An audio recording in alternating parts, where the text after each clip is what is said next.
What's up guys, welcome to Supercars of London and a video I am just excited about. Every single video these days I am completely buzzing about. As you can see, I am down at Aston Martin Amersham, part of the Stratstone group, and this is my local Aston Martin dealership.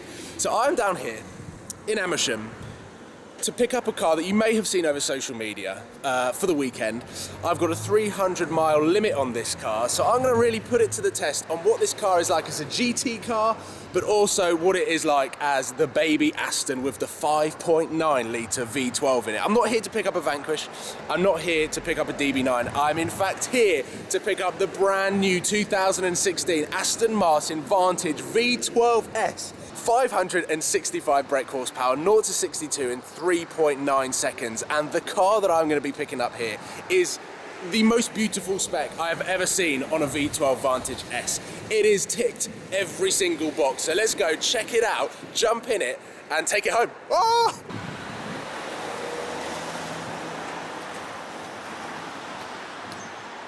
Ladies and gentlemen, this is the car that I've got for the weekend. It has got carbon fibre wing mirrors. It has got the carbon fibre front grille. And I'm gonna have to take this off as well. I'll remove that in a little bit. But it has got carbon everywhere, and the interior is something dreams are made of. You open it up like this. We've got an Alcantara full steering wheel. We've also got the race bucket seats from Aston Martin with red piping to match the brake calipers, and inside we have got the facelifted 177 inspired center console with a new sat-nav screen and all sorts of bits and bobs that I'm going to be exploring. And I just cannot wait to get on the road in this car. I've never driven a Vantage before. The only Aston Martins that I've driven, the DBS and the Virage, which I drove a couple of weeks ago at Southern Sky Motors. So this is pretty much a direct rival to my Lamborghini Gallardo. Such a small chassis, such a small or short wheelbase with a massive engine inside. Even though this is rear wheel drive, it's still got the double plated single clutch automatic gearbox, the same as the Lamborghini. So big engine, small car, very similar to the Lamborghini, and used V12 Vantage S's are around the same sort of price as my Lamborghini. So let's see whether this car lives up to the Aston Martin name. I've got it all weekend. I'm gonna just love every minute of it. So here we go. Let's jump inside this car and go for a drive. Right, I am now in the cockpit of the Aston Martin V12 Vantage S. Oh my God. This is the key, the glass Aston Martin key that I've been provided to slot in the middle.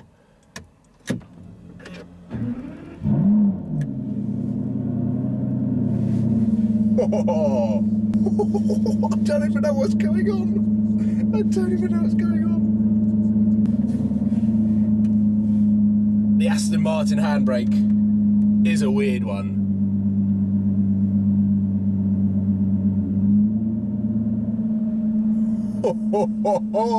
Alcantara steering wheel. One of my favourite things of all time. Of all time. So these are my first few miles in the V12 Vantage S. And like I said, 565 brake horsepower, 5 brake horsepower more than the Lamborghini. I'm just trying to edge out of the junction. This is so loud. There's a nice Audi S1 there. Super comfortable seats, as you would expect from Aston Martin.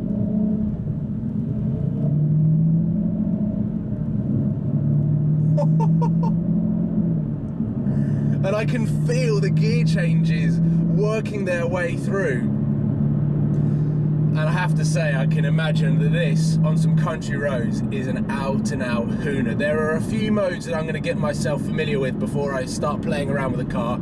I've been told that they are on winter, this car is on winter tyres, so I'm going to have to be careful as to when I put my foot down and make sure that there is enough temperature in the tyres before I start having some fun, because I can imagine this car from the rear is quite twitchy, being rear wheel drive. But as I'm cruising around, Not only is it one of the best places to sit, stunning, stunning interior, I've got some fantastic views in my wing mirrors as well.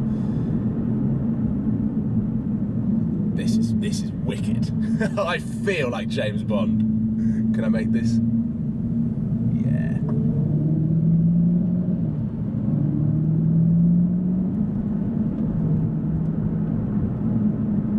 Oh, I don't really know what to say.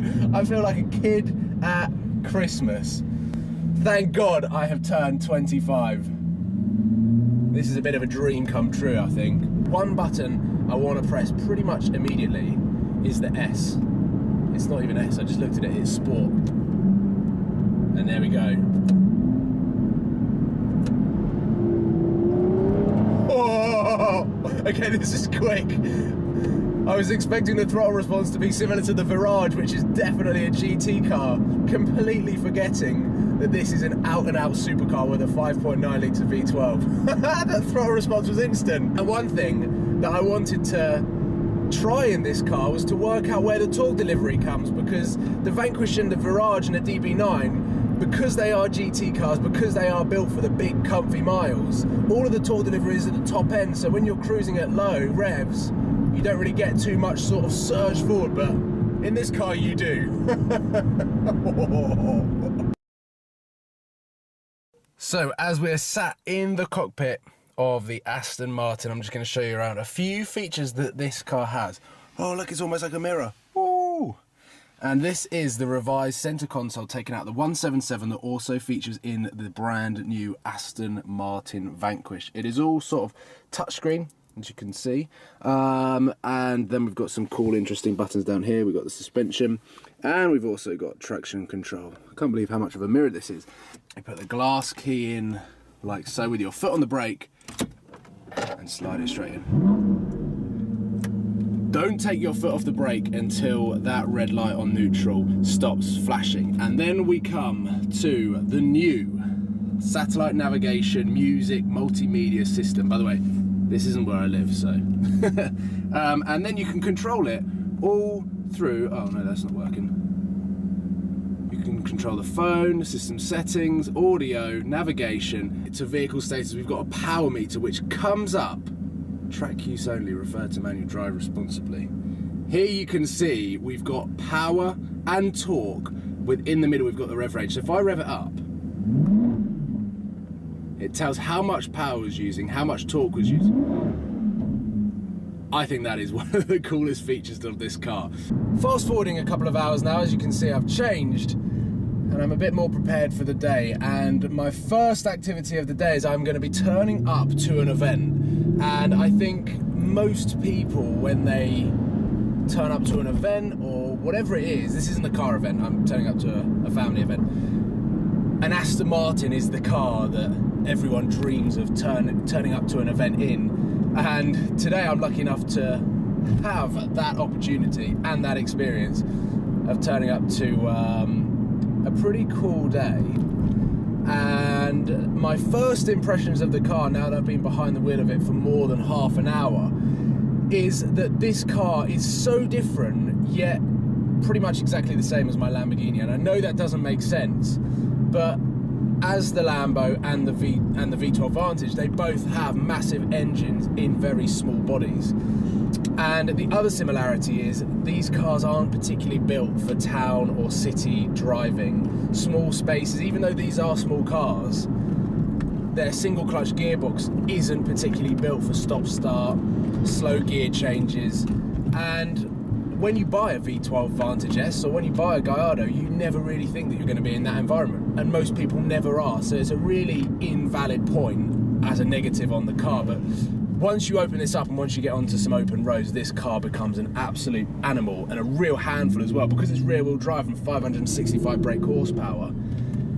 It's definitely twitchy. Once you click that sport button, the car turns into a completely different beast, and it really has a split personality, like some of the other cars that I've driven, some of the high-performance super sports cars. Once you press that sport button, it does become a supercar, but as soon as you take it off, it just becomes a nice, comfy cruiser GT car, which is really, really cool. The Virage did not have that, and I can imagine that the big V12, the GT cars that Aston Martin offer, also don't really have the real nitty-gritty supercar performance that this car has, because it is a lot lower to the ground, it's a lot smaller, a lot lighter, but still has the flagship 5.9 litre V12 engine in. So I think for the rest of this video I'm going to put it in sport mode and really enjoy this car as it's supposed to be done, because the Lamborghini, as soon as you click it into Corsa, it's the best button in the car and it becomes just a real race car for the road, not racetrack.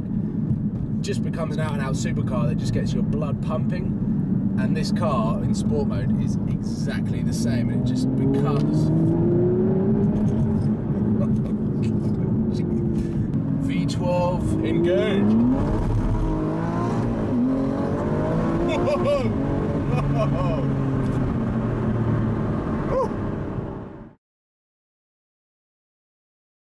Good morning, and day 2 in the V12 Vantage S. The reason I didn't film yesterday's motorway cruise was that I wanted to get it under my belt without filming, so that I could then relay some of the information, having experienced this car on the motorway, experience what it is like as a GT car. And I have to say 2 things. It covers miles effortlessly. It is super comfortable in here. The suspension is definitely built more for the motorway cruises. I haven't touched the different suspension settings yet, but once you're in 7th gear and you're cruising along the motorway, it is a super comfortable place to be. The sound system in this, and the way that you can connect your phone, listen to the digital radio, all sorts of entertainment is available through this screen, which it is a really, really comfortable and enjoyable place to be and spend a lot of time as well. Beautiful car. The one downside that I heard about this car is the fuel economy. And everyone knows that I love a good fuel economy challenge. In this car, it would be near impossible to do. It would be just, it's non-existent. I've done 120 miles and I've done half a tank. And this is a 5.96 litre V12. I can imagine it's quite expensive to fill up as well. So, if I was going to consider this car as my next car as a replacement to the Lamborghini, which I need a car that is not only going to be comfortable on long journeys, but also have relatively good fuel economy, and the Lambo does that. The Lambo does that. It doesn't have the comfort, it doesn't have the entertainment, and it doesn't have the sort of fundamental 2015/16 technologies that you get in cars these days. But it does have fuel economy. This car doesn't. Once this car gets the new twin turbo engine from AMG, and once it gets a double clutch gearbox, it is going to be one of the coolest, one of the best cars on the road. Day 3, ladies and gentlemen, and the final day with this absolute animal. I have learned to love this car, and let me give you a quick background into how I have come to drive this car. Aston Martin Amersham have thankfully been able to let me drive this car all weekend, and it was because the plans, adventures, road trips that I have this year unfortunately might require the Lamborghini to be replaced with something with similar performance, similar eye-catchingness, with an amazing soundtrack, but just a little bit more comfortable, a little bit more up to date with 2015-16 technology. And the Aston Martin V12 Vantage was one of those cars that I really thought could replace the Lamborghini for this year. And I'm going to quickly rattle off a few of the amazing points that this car has, and 2 things that unfortunately let it down. As a car, this Aston Martin is incredible. It's got a fantastic interior, right from the new revised center console with touchscreen. It's got a new multimedia system, which is unbelievable. The ride, the way that this car just builds up the power, the surge of power from the naturally aspirated engine, it is incredible. Everything about this car is super, super special. The only 2 things that let it down are the single clutch gearbox, and that's only because cars with a double clutch gearbox are just much better to live with and much more usable. That's not saying that this is a bad gearbox, but I'm just saying double clutches are better. And the fuel economy on this car isn't as good as I was hoping. I did half a tank, motorway driving, 110 miles. So I think the maximum you could probably get out of this tank, being an 80-litre tank, is about 300 to 350 miles, which isn't good for these long road trips that I've got planned. I really, really want to drive now the new Aston Martin Vanquish with the new ZF gearbox, because I do think this car, with a double clutch gearbox, with a twin turbo AMG engine that just gets better fuel economy, this will be one of the best cars out there that not only Aston Martin are able to offer, but I just think as a package it will just be unbeatable. Oh, second gear traction. So I'm heading back there quickly, and I have to say, what an amazing weekend this has been. I just feel so lucky to be in a position where I have the opportunity of driving this car and filming my experiences in it, and hopefully you've enjoyed this video. I love this car. The Aston Martin brand will always be one of my favourite car brands, and I just think they've got a little bit of tweaking to do, and then their whole range of cars is going to be amazing. So with that being said, I'd just like to say thank you for watching, thank you for supporting Supercars of London. Make sure you click the link below of Aston Martin Stratstone Amazon for all of the cars that they've got in their stock, but also their location, because they're not really far from where I live. Very, very local to me actually, so make sure you do that. Thank you for watching. Hit the subscribe button if you haven't already, and give it a big thumbs up for the V12 in this beast. Cheers guys, I'll see you soon. Now, back over to left, brake hard, brake hard, brake hard, brake hard. Good. Keep it tight to the right. Don't be picking up the throttle too early, because that's why we're running wide now. Yeah. And why we're not flying, because you picked up the throttle too early. So turn it in. That's it. Okay, braking. Keep it up wide. Keep it up wide.